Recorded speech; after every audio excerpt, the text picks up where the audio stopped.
හරි first question එකේ කියලා තියෙන්නේ PQRS කියලා ස්ක්වයර් එකක් තියෙනවා. ස්ක්වයර් එකෙන් සර්කියුලර් ෂේප් කෑල්ලක් කපලා තියෙනවා. ඒ කියන්නේ ක්වාටර් සර්කල් එක. අපෙන් අහනවා සයිඩ් ලෙන්ත් of a square.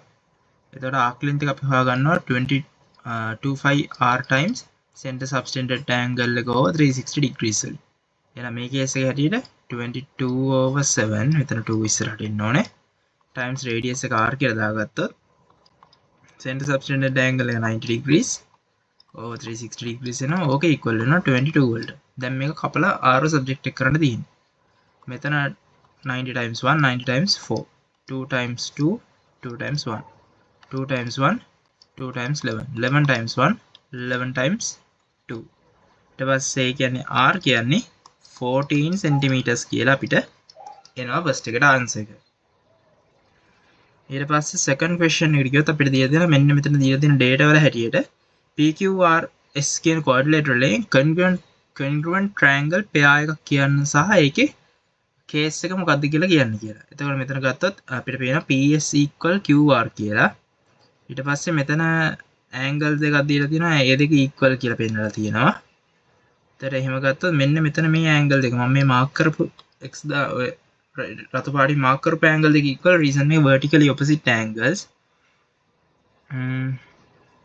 ඊට තව මොනවද අපිට reasons තියෙන මේක equal කියන්නේ. අපෙන් අහන්නේ මොනවා හරි triangle දෙකක්නේ. හරි මෙන්න මේ ඇන්ගල් දෙකකින් පැත්තකින් තියමුකෝ. අපිට කියන්න පුළුවන් මෙන්න මේ PSR triangle එකයි SRQ triangle එකයි congruent කියලා SAS වලින් SAS කියන method එකෙන් congruent කියලා. මේ SR කියන එක common side එකක් විදියට තියෙනවා. common side එකක් විදිහට ඉඳලා මෙන්න මේ angles දෙක equal මේ side දෙක equal SAS වලින් congruent වෙනවා මෙන්න මේ triangle දෙක. ඊට පස්සේ ඊළඟ question එකට ගියොත් LCM හොයන්න තියෙන්නේ. එතකොට LCM එක හොයන්න තියෙන්නේ මෙතන LCM එක ලියා ගන්න පුළුවන් අපිට 8 mn කියන එක්කෙනාවයි 6m squared කියලා තියෙනවා. ඊට පස්සේ 4m කියලා තියෙනවා. මේ ඔක්කොම prime factors වලින් කඩාගෙන ලියා ගන්න ඕනේ.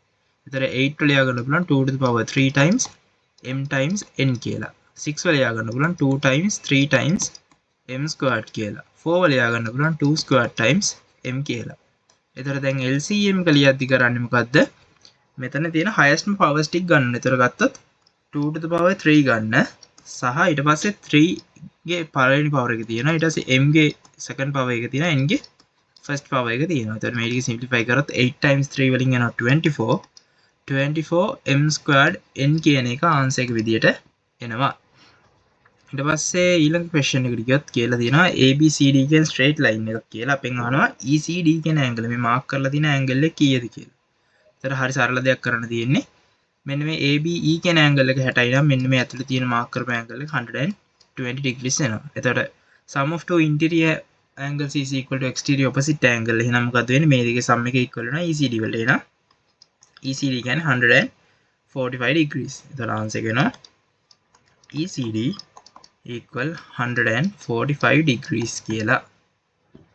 ඊට පස්සේ ඊළඟ question එකට ගියොත් ඒකේ කියලා තියෙනවා මේ ABC කියන එක නා equilateral triangle වලු ABO මෙන්න මේ angle එක කොච්චරද කියලා අහනවා. equilateral triangle එක නම් මොකද්ද වෙන්නේ? මෙන්න මේ angle එක 60. එයා 60 කියන්නේ මෙන්න මේ angle එක 120. reason එක මොකද? center subtended angle එකෙන් half තමයි circumference එකට subtended වෙන්නේ same 2 points වලින් ගත්තට පස්සේ. ඒ හින්දා මෙයා 60 නම් මෙයා 120. එතකොට AO කියන එක නෑ OB කියන එක නෑ equal. reason මොනවද? radius of circle. එතකොට මෙතන ගත්තොත් මේ angle දෙකම equal වෙන්න ඕනේ. මෙයා x නම් මෙයාත් x වෙන්න ඕනේ. එතකොට 180 කියන්නේ interior angle sum of triangle. එහෙනම් මෙතනින් ගියාට පස්සේ 60ක් ඉතිරි. එතකොට මේ 60 දෙකට බෙදුනට පස්සේ ABO අපිට එනවා 30 degrees කියලා.